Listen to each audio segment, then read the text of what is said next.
आप स्वयं पता कर सकते हैं कि आपको प्रेम में सफलता प्राप्त होने वाली है। दोस्तों नमस्कार। आज हम एक विशेष टॉपिक को लेकर आए हैं जिसके भीतर जिस टॉपिक पे कई लोगों की रुचि होती है और इस संबंध में प्रश्न हमारे पास अक्सर पूछे जाते हैं और हमारे पास आने वाले जो क्लाइंट्स हैं वो अधिकतर इस सवाल को लेकर आते हैं कि जीवन में उनका प्रेम वो प्राप्त कर पाएंगे या नहीं, प्रेम में सफल होंगे या नहीं, उनका प्रेम विवाह में तब्दील होगा या नहीं होगा। तो इसके बारे में हम चाहते हैं कि कुछ जानकारी आप अपनी कुंडली देख के स्वयं जुटा सकें। आप स्वयं पता कर सकते हैं कि आपको प्रेम में सफलता प्राप्त होने वाली है या नहीं होने वाली है, आपका प्रेम जो है वो प्रेम विवाह में परिवर्तित होने वाला है या नहीं होने वाला है। तो मैं आपको उदाहरण देते हुए बहुत स्पष्ट तरीके से और बहुत सूक्ष्म तरीके से सरलता से समझाऊंगा ताकि आप स्वयं अपनी कुंडली देख के इस बात को पहचान सकें। आपकी जन्मपत्री में आप लग्न कुंडली आपकी जन्मपत्री में खोल लें। ये जन्मपत्री इस तरह से आपके पास में होती है। इसकी लग्न कुंडली आप निकाल लें। लग्न कुंडली में आप देखेंगे कि आपका शुक्र और मंगल एक साथ है या नहीं। प्रेम का जो स्वामी है हमारे जीवन में उसको शुक्र को माना गया है और मंगल करेज का स्वामी है, यानी प्रेम करने की हिम्मत उस व्यक्ति के अंदर होगी जिसका शुक्र और मंगल एक साथ होगा। पहली बात तो ये है। दूसरा, शुक्र मंगल अगर लग्न में है, चतुर्थ स्थान पे है, पंचम पे है और सप्तम पे है तो ये संभावनाएं पूरी तरह से प्रबल हो जाती हैं। लग्न यानी आपका स्थान, आप प्रेम विवाह करेंगे। चतुर्थ स्थान पे अगर है तो सुख स्थान, यानी आपको प्रेम से सुख प्राप्त होने वाला है, आप विवाह कर सकते हैं। पंचम यानी बौद्धिक स्थान या भावों का स्थान, यहां से पता चलता है कि आप अपने बौद्धिक स्तर से, अपने अभिव्यक्ति से आप किसी न किसी प्रकार से आप सफल हो जाएंगे। और जब हम सप्तम स्थान को देखते हैं तो ये अपने आप में विवाह स्थान कहलाता है, आपके जीवन साथी का स्थान कहलाता है। इसमें शुक्र और मंगल एक साथ है तो बहुत जाहिर सी बात है कि आप प्रेम विवाह करेंगे। किंतु हम आपको एक बात और बताना चाहते हैं, इसको वापस आप देखेंगे, इन स्थानों पर शुक्र और मंगल की उपस्थिति है लेकिन उसके ऊपर किसी भी पाप ग्रह की दृष्टि नहीं होनी चाहिए। अगर पाप ग्रह की दृष्टि होती है तो आप अपने जीवन साथी के साथ, आप अपने लव पार्टनर के साथ, जिनके साथ आपके प्रेम संबंध है, रिलेशनशिप को जितना लंबा खींच सकते हैं खींचना चाहिए शादी से पहले।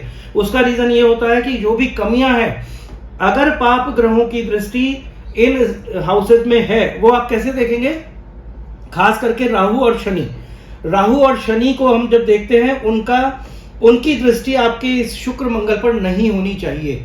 अगर इन पर दृष्टि है तो आप अपने जीवन साथी के साथ विवाह के पश्चात अलग हो सकते हैं। ये वो कपल्स होते हैं जिन्होंने अक्सर शायद प्रेम विवाह किए होते हैं और उसके बाद कुछ ही सालों में वो कोर्ट में खड़े होते हैं डिवोर्स के लिए। तो उससे भी आपको बचना है। दूसरा, अगर केतु की दृष्टि, केतु की पंचम, सप्तम या नवम दृष्टि, ये तीन दृष्टि में से कोई भी दृष्टि आपके शुक्र मंगल पर पड़ रही है तो क्रोध में प्रेम टूटता है, दोनों को आवेश आएगा, दोनों एक दूसरे से झगड़ेंगे, मनाएंगे नहीं और ये चीजें रिपीटेडली होंगी और विवाह से पूर्व जो है वो प्रेम समाप्त हो जाएगा। तो एक तो ये चीजें मैंने आपको बताई हैं जिसे बहुत सरलता से आप अपनी हॉरोस्कोप में देख सकते हैं। इसके बाद सिर्फ शुक्र, मंगल नहीं है साथ में, किंतु शुक्र आपके लग्न में हो, सुख स्थान पे हो और सप्तम स्थान पे हो तो भी आप प्रेम विवाह आपका हो सकता है, बशर्ते उस शुक्र के ऊपर या आपके विवाह स्थान के ऊपर पाप ग्रहों की दृष्टि, यानी राहु और शनि की हम यहां से बात करेंगे, उनकी दृष्टि नहीं होनी चाहिए। अब प्रेम विवाह में अड़चनों के साथ विवाह होगा। अगर आपका शुक्र इस स्थान पे, जहां 9 नंबर है, इसको छठा स्थान कहते हैं, इस स्थान पे शुक्र मंगल है, या 8वां स्थान जहां 11 नंबर है, इस पर अगर शुक्र मंगल है तो आपका प्रेम विवाह बहुत सारी अड़चनों के बाद होता है, पारिवारिक विवादों के बाद होता है। इसमें भी जो अष्टम स्थान का शुक्र मंगल है वो होता है अंतर जातीय विवाह, यानी इंटरकास्ट मैरिज होगी और बहुत विवादों के साथ होगी। तो ये जो मैंने आपको बताए हैं, मुझे उम्मीद है कि ये आप अगर इसको थोड़ा सा अपने जन्मपत्री में देखेंगे तो आप अपने संबंधों का इवैल्यूएशन भी कर पाएंगे और आपको किस हद तक प्रेम में आगे बढ़ना है वो आप बहुत अच्छे से अपने लिए स्वयं देख पाएंगे।